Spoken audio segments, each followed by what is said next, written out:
Am I the idiot for uninviting my mother to my wedding after she invited my fiance, female 29, and me, male 34, are getting married in 2 weeks after 13 years of friendship and 4 years of dating. She's fantastic and our relationship has been so good for the both of us. Planning the wedding has been uncomplicated and fun. We included my mother a lot. For example, my fiance took her dress shopping. The reason is that my fiance has always had a good relationship with my parents, and it grew much closer over the past year after her mother died. They kind of see her as another child, and I know that fiance appreciates that immensely. As for my fiance's father, she went to no contact when she was 15, even before he hadn't played an important role in her life. His behavior was one cause in her having depression and low self-esteem. It took her years to heal. She's happy with the way things are now. I never met the man, so neither of us considered inviting him to the wedding. My mother, however, won't understand why we won't invite him. Mom is a retired psychologist. She's had some experience with children-parent reunification and she thinks my fiance needs that, even more after fiance's mom's death. Fiance and me both have shut my mom down plenty of times. We both made it clear that this man was not to know anything about my finances or life nor would be welcome anywhere near the wedding.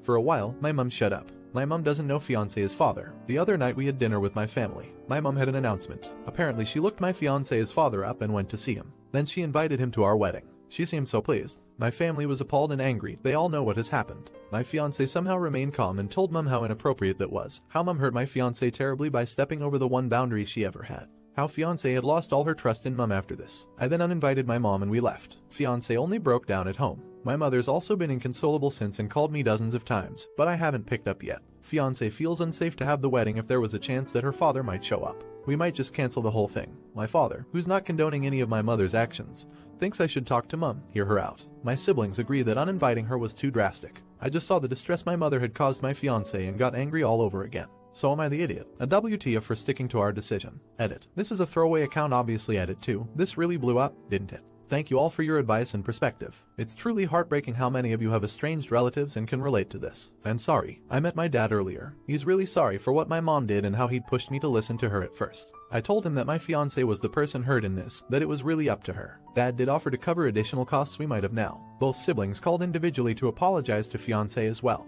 What to make of it just now, it's a good start I think. Haven't talked to mom though. Also, my fiance's brother-in-law had a good idea regarding the wedding. We might do it earlier. That way we'd at least keep the venue. We're still figuring details out, but it might actually work. Edit 3. Thank you all so much for the comments and advice. There is a lot going on right now. We'll post an update when things settle. Fiance sends her thanks. Update. The biggest thing is, we are married. In the end, my wife's sister and brother-in-law saved the day. Originally, the wedding was on the 18th at Bill's restaurant.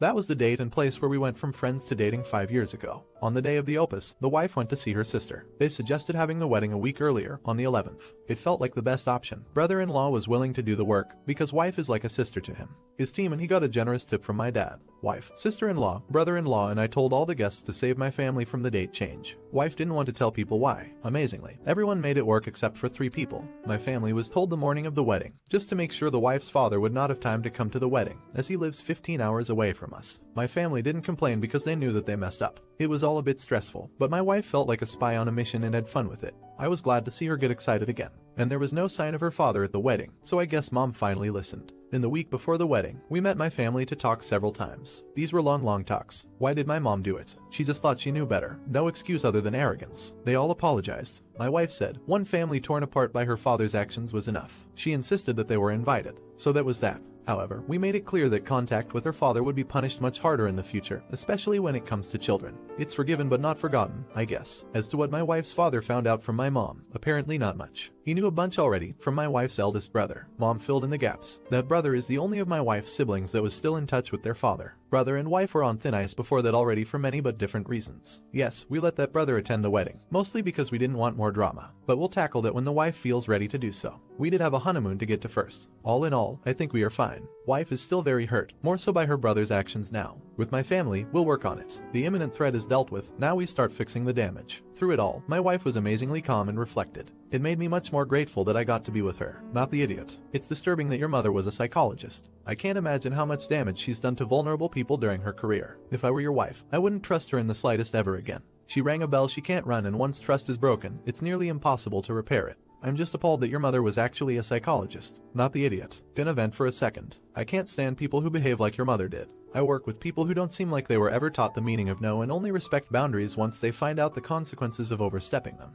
The worst part for me is that these people are older. Some are even grandparents. That's not how things should be. I hate being the only adult around children twice my age. Christ, I need a new job. Anyway, I'm very glad your wife's dad didn't make an appearance, that the wedding went off without a hitch, that your wife was able to enjoy it, and that your family owned up to their poop. Congratulations on your wedding day. Was it wrong to uninvite her mother? Let me know in the comments. Now, am I the idiot for bailing on my brother's wedding last minute? I have been working as a wedding planner for about 6 years now. Last year, my brother, B, asked me to plan his wedding for him, and as his sister I was happy to do so for free. Everything was going pretty well until maybe a week and a half before the wedding, when B told me to remove our little brother, J, from the guest list. I tried asking him why, but the only answer he would give me is that Jay was being stubborn and selfish. Of course, I had to ask Jay about this. Apparently B showed up at his apartment and offered to let Jay attend the wedding as long as he doesn't act so gay. Jay of course took offense to that and told B to frick off, probably leading him to calling me and uninviting him. B has always been harsh to Jay. He's the type of manly man that despises anything feminine. So when Jay came out to us, B's bullying got worse and worse, leading to there being a pretty big rift between them. I've been trying to get the two of them to work out their differences, but B won't even try and hear out what Jay has to say to him.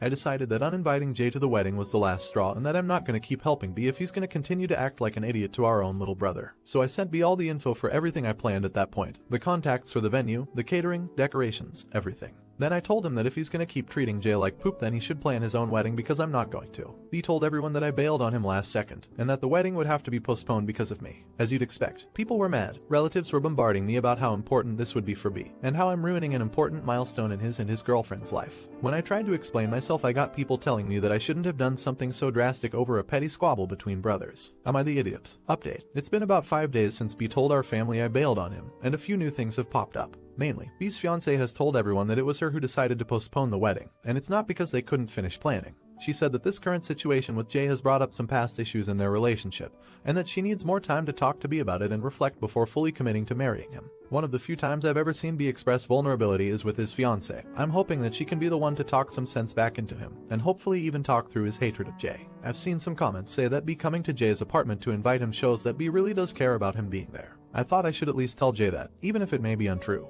His response was appreciate the sentiment, but B has never given me any incentive to be a part of his life. If he really did care about me, then his invite wouldn't be attached to an insult but instead to an apology. Update 2. After B's fiancé's G announcement, the drama died down a bit. I was a little concerned because both her and B were completely silent for a good month. No texts, no calls, it was like they disappeared. During this time I took the advice of some commenters and apologized to my Jay for trying to force a better relationship between him and B, and for brushing off the bullying that B put him through. He said that he forgives me, but I still want to work on being a better sister. A few weeks ago I got a message from G asking if we could meet at a restaurant and if I could bring Jay with me. I asked why, especially after all the silence, and she told me that her and B wanted to talk. I informed you about this. I wanted to know what was going on, so I was gonna go. But I told him that he didn't have to go with me if he didn't want to. He told me that he thinks he'll be able to handle it, and if B still treats him the same, he'll just leave. Me and Jay went together. When we got there I could sense that B was feeling nervous. He looked like he was about to cry. B and G started the conversation by just catching up with each other on what's been happening since we last met. At some point though, B cracked, he took a deep breath and looked at G. B started a speech about how he grew up and my mind was racing trying to figure out where this was going. Until suddenly I just heard the words I'm bisexual and everything cleared up.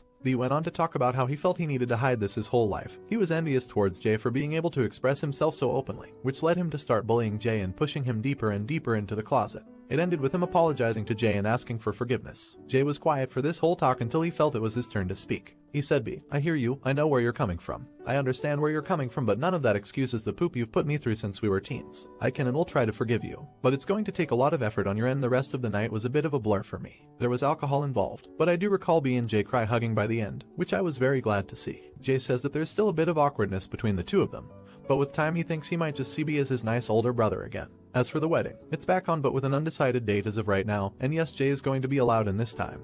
He can even bring his boyfriend along with him. B's even decided to have Jay be a groomsman and told him you can act as gay as you want, Jay, which I don't think is the best thing to say, but I like the sentiment. Not the idiot. It's funny. I like to read Am I the Idiot posts to my GF and we share our perspectives of the stories. When I read your original post I said, haha, clearly B is in the closet and jealous. Now here we are. Not the idiot. I'm glad B came to his senses and that Jay is willing, in time, to forgive B. B is very lucky that his fiancée clearly got him to open up. If I were Jay, I don't know if I would be so able to forgive after years of abuse and that abuse being ignored. Was she wrong to bail on her brother's wedding? Let me know in the comments. Now, am I the idiot for getting a makeover to mess with my brother-in-law? I, male 20, to put it bluntly, look like a girl. Definitely a flat-chested one, but still. I guess I'm just unlucky in the genetics department. Most people think I'm just a tomboy, but still, it gets a bit annoying when people think I'm a girl. I'm pretty comfortable with myself now, but I used to get bullied a lot for it and can be a bit sensitive about it. My sister's, female 26, husband, male 30, is always making jokes about it. I've told him to stop but he never does since it's all just jokes. I've gotten sick of it and wanted to get him back instead of being my usual timid self not saying anything.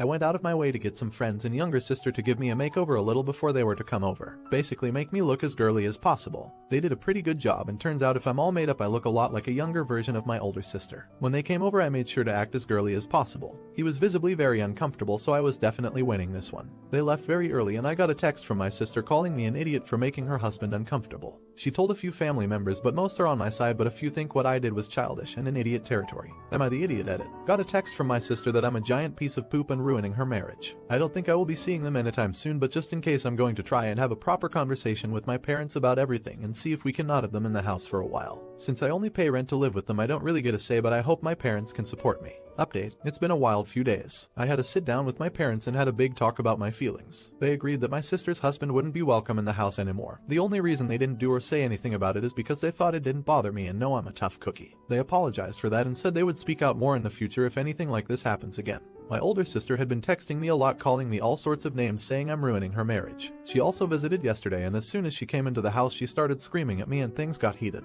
So my parents also banned her from coming over till she can apologize for her behavior and letting her husband continue to make me uncomfortable. On a more positive note I've been exploring myself a lot these past couple days with my twin sister. She told me to not call her my younger sister, but we are a day apart so I'll always call her my younger sister lol. It's all in good fun. She helped me a lot with clothes and makeup, even experimenting with what pronouns I like. I think I may be trans but there's still a lot of exploring to do. I hope it's a worthwhile update for some of you. It's not too exciting or drama-filled but things are working out and it's at least an exciting time for me even with some of the negativity. I do have to say though, thank you so much brother-in-law. I wouldn't have explored my identity without you. Edit. Some people are taking the little sister's comment a little too seriously. My sister is fine with it. She read the post before being posted and we had a giggle about it. My relationship with my twin sister is a lot more different than my relationship with my brother-in-law. Not the idiot. I'm guessing brother-in-law always had a crush on Opus. But hey, that bigot might have helped Opus out in the long run, so there's the only positive to come out of this. Also, I'm not a twin, but I feel like calling his twin little sister is a very twin thing to do. Not the idiot. How could what you did possibly impact her marriage in any way? It makes no sense, especially since she's not sticking up for you. What the hell is going on between her and her husband that your appearance has anything whatsoever to do with the success of her marriage? Anyway, it appears that your brother-in-law was afraid all along you were trans and was making those jokes as a means to threaten you away from saying so. And now the joke is on him, since it seems that his passive aggressiveness actually resulted in exactly what he feared. Do you think the brother-in-law has a thing for Opus? Let me know in the comments. Now,